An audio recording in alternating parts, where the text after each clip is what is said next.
Lumpini Boxing Stadium, Bangkok, Thailand. October 1971. The arena holds 4,200 people and every seat is filled. The air smells like tiger balm and old canvas and cigarette smoke, and every person inside has gone completely still. The fight just ended. The woman who won it has not left the ring. Her name is Mali, 26 years old, 5 feet 4 inches, 118 pounds. She has just finished her 31st professional fight the same way she finished the previous 30, before the judges ever needed to score anything. The crowd has started to rise, but she is not watching the crowd. She is scanning the front rows, left to right, slowly, the same way she has done after every fight for 3 years, searching for the most composed face in the building. Every person in those rows is on their feet, applauding, looking at her. Every person except one. Third seat from the left, front row, a small man in a plain cotton shirt, sitting perfectly still, hands resting over a closed cloth notebook in his lap, not applauding, not flinching, not looking away. Watching her with the calm expression of someone who has already understood something the rest of the building has not. She leans over the rope, extends her arm, points directly at his face. 2 words, in Thai, that one. Every person in the nearest rows goes quiet, the specific quiet of a crowd that has just realized the person at the center of the room has made a very serious mistake. She had no idea who was sitting in that seat. She would spend 3 days, 1 Bangkok newspaper, and the rest of her 50-year career trying to fully understand what happened next. If you have never heard this story, subscribe now, because what this man said to her in the next 4 minutes changed the way she fought for the rest of her life. This moment did not begin at the rope. It began 15 years earlier, in a wooden gym above a printing shop in Chiang Mai, when an 11-year-old girl watched her father collapse on the training floor and understood that the man who had been teaching her how to fight would not be getting up again. Her father's name was Somrit. He had trained Muay Thai fighters for 22 years and had one rule about his daughter. She trained the same as everyone else. No adjustments, no different standard. The day she stopped being held to the same, he told her, was the day the training stopped meaning anything. He died of a heart attack on a Tuesday morning in October 1956. She was 11. The last combination he taught her was a left knee strike off a right teep setup, a sequence requiring the opponent to commit their weight forward before the knee could land. It required patience. It required seeing what the opponent was going to do before they had finished deciding to do it. She would use that combination to end 17 professional fights over the next 15 years. By 19, she had beaten 12 male fighters in unsanctioned bouts, something no woman in Thai fight history had done publicly and on record. By 22, she had a trainer named Kun Somchai, 53 years old, 2 national champions produced, who had one rule: never tell her she is the best in the room. The day she believes it is the day the room finds a way to use it against her. By 26, she had 31 fights, 31 finishes, and a ritual after every one. She would stand in the ring after the bell and scan the front rows for the most composed face in the building. Then she would point. It had always been theater. Every person she had ever pointed at had laughed or looked away or shaken their head. No one had ever stayed still. She had started to wonder whether she had never found a real opponent, or whether it meant something she had no words for. Tonight, for the first time, the man she chose did not look away. He looked back at her the way her father used to when she was getting something right. And that was when Kun Somchai grabbed her wrist at the rope, hard enough that she turned, and said 4 words in Thai he had never said before a fight in 12 years. "Take it back, now." She did not know his name. He had been coming to Lumpini Stadium for 4 weeks before this night. Always alone, always the same seat, front row, third from the left. He paid for his ticket in Thai baht, exact change, and he never told anyone his name. The stadium staff knew his face by the second visit. A small man who arrived before the first bout, left after the last, and spent every hour between them writing in a cloth-bound notebook without looking down at his hands. He was there every Friday and Saturday for a month. He had arrived in Bangkok 6 weeks earlier. No entourage, no cameras. He had told the Golden Harvest production office he needed 3 weeks in Thailand for research. He had been gone 6. Nobody had called to ask why. 135 pounds, 5 feet 7 inches. He had been training since he was 13, first in Hong Kong, under a master in Kowloon, who told people the boy had not talent, but something older than talent. Then under his own system, built across 12 years in gyms in Seattle and Los Angeles and Hong Kong. The system had one founding principle: the fastest, most direct path between intention and contact. Everything else was performance. He had been watching Muay Thai for 4 weeks because it was the one martial art he had only studied on paper. He wanted to sit across from it before he put it in a film. He wanted to know if he could read it from the front row. He had been reading Muay since the first round. His name was Bruce Lee. He was 30 years old. In Hong Kong, where the Big Boss and Fist of Fury had played in every theater for months, he could not walk 3 steps without being recognized. In Bangkok, in a front row seat with a notebook in his lap and a plain cotton shirt on his back, he was simply the small, quiet man who always arrived early and always knew where to sit. In his private journal, October 1971, he had written one sentence about this trip. "I want to sit across from something I have not seen before and find out how long it takes me to read it." By the 3rd round of her fight tonight, he had already written 3 words in the notebook. When her arm extended over the rope and her finger pointed at his face, he closed it. If this story is new to you, subscribe right now, because what he did next, nobody in that arena was prepared for. His translator, a local Muay Thai coach named Arjan Precha, 44 years old, who had spent 6 weeks with him across Bangkok, leaned over immediately and said one sentence into his ear. What Bruce Lee said back, quietly, without looking away from the woman pointing at him from the rope, is the part of this story that Arjan Precha would repeat to every single fighter he ever trained for the next 50 years. Kun Somchai had not let go of her wrist. He was 53 years old, and he had trained fighters for 30 years, and he had seen things go wrong inside rings in ways that could not be undone. He was looking at her now with an expression she had never seen from him in 12 years of training together. Not anger, not strategy, not the calm calculation he wore before every bout. Something else. The thing a man's face does when he already knows how a story ends and cannot stop it from beginning. She asked him who the man was. He opened his mouth. Then he stopped, because the man was already standing. Bruce Lee rose from the 3rd seat in the front row, slowly, the way a man stands when the decision is already finished and the movement is simply the body following what the mind settled 10 seconds ago. He was smaller than she had expected from the height of the ring. That realization moved across her face before she could stop it. 135 pounds, plain cotton shirt, dark trousers. He did not look at Kun Somchai. He did not look at the crowd. He looked at Arjan Precha and said 3 words in Cantonese. Arjan translated them for Somchai in the parking lot that night. She deserves an answer. The 4,200 people who had been standing sat back down.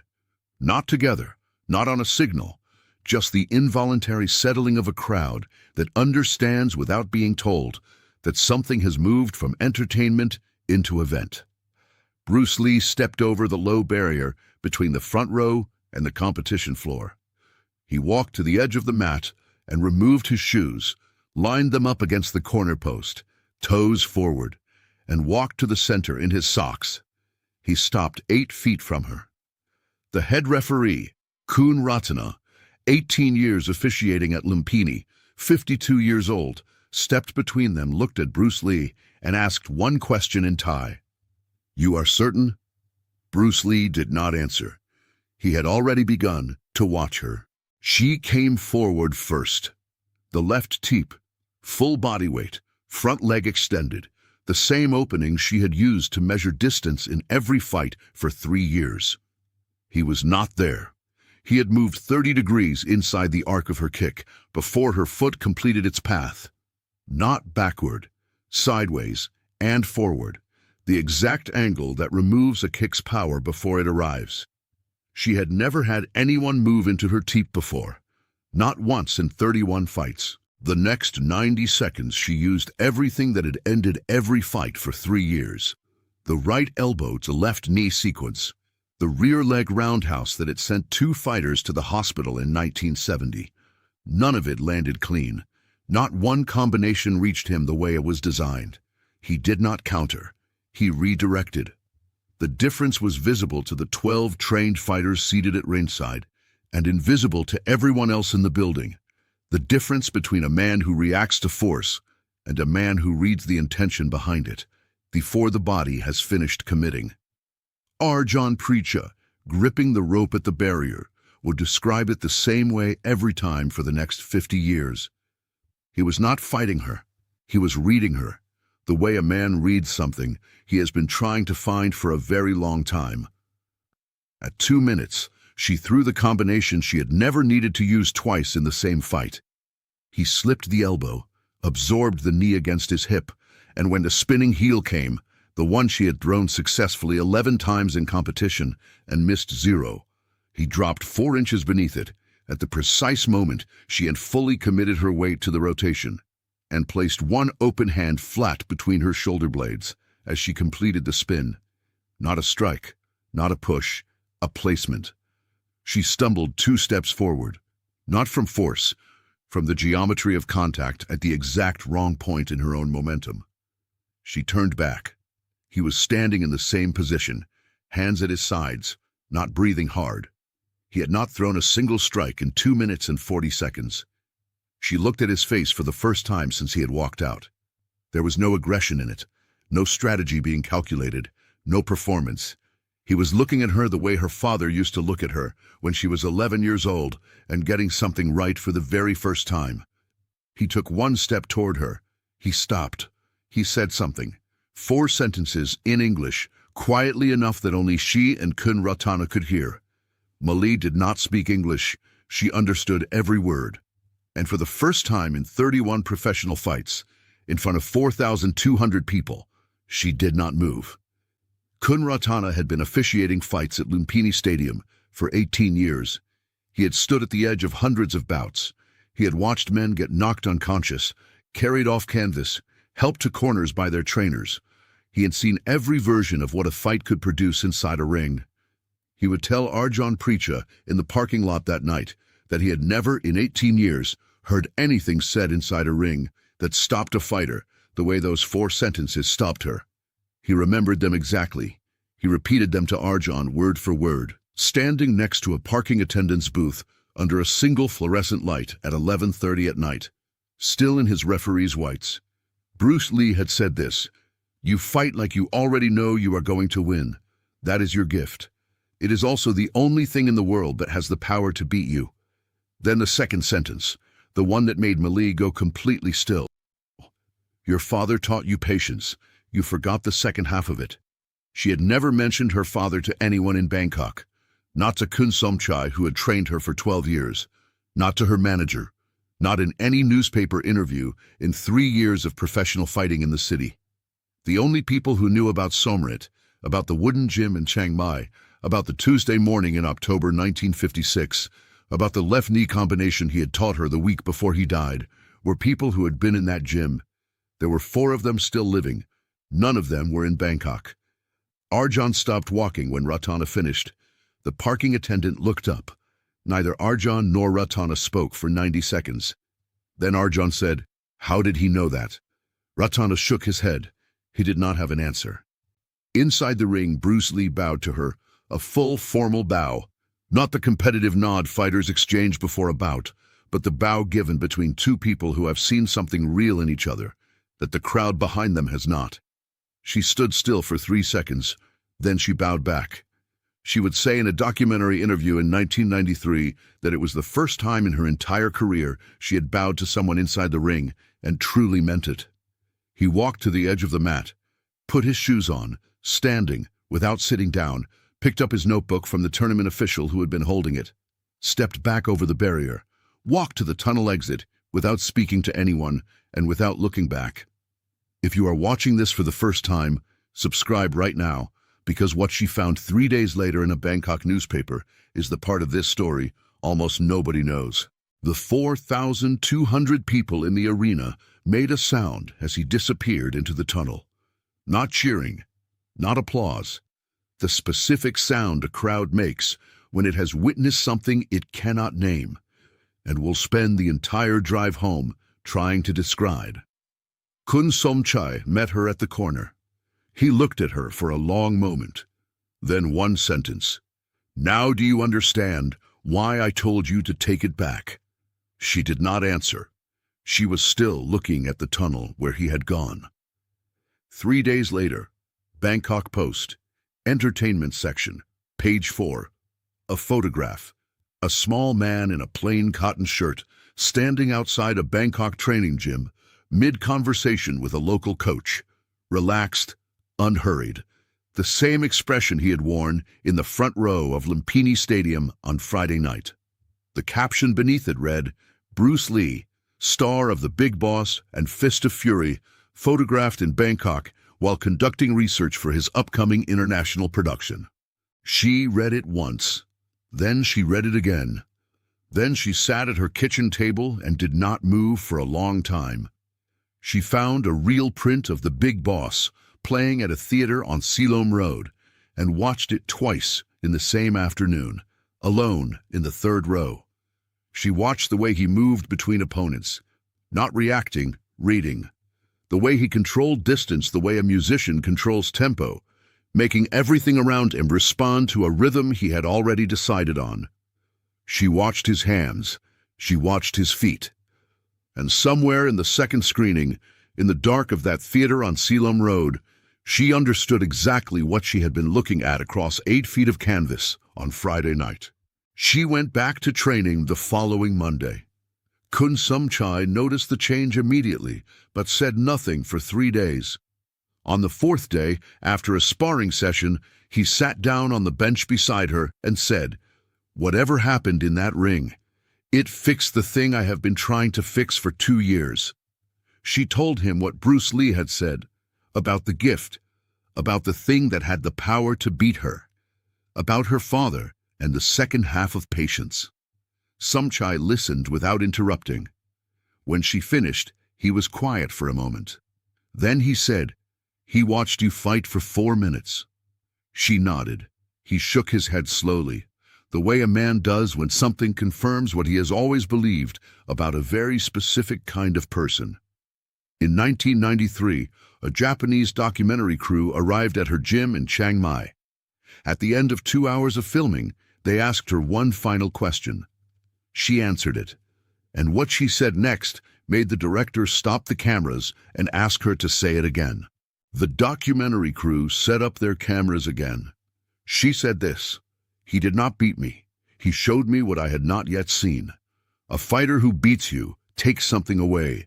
A fighter who shows you gives you something you carry for the rest of your life." She retired from professional competition in 1979 with a record no one in Thai women's fight history had matched. She opened a gym in Chiang Mai the following year and spent the next 3 decades teaching.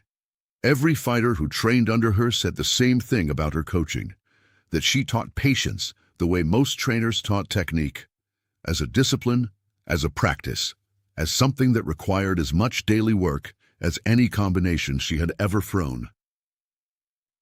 In 1994, a researcher cataloging Bruce Lee's personal effects found a cloth-bound notebook dated October 1971. Inside, a passage describing a fight at Lumpini Stadium. A female Muay Thai champion, her footwork, her patience, the left knee telegraph, and in the margin, underlined twice, 3 words. She already knows. No name, no date beyond the month. When the documentary crew showed Millie a photograph of that notebook page, she read the 3 words and did not speak for a full minute. Then she said, "He wrote that after 4 minutes. My father watched me for 8 years before he said anything close to that." She folded the photograph, placed it in the drawer beside the newspaper clipping. Beside her father's picture, 3 photographs, 1 wooden drawer, a gym in Chiang Mai. Subscribe now, and next week, we go inside the night Muhammad Ali walked into Bruce Lee's private gym and what Bruce told him he would never be able to do.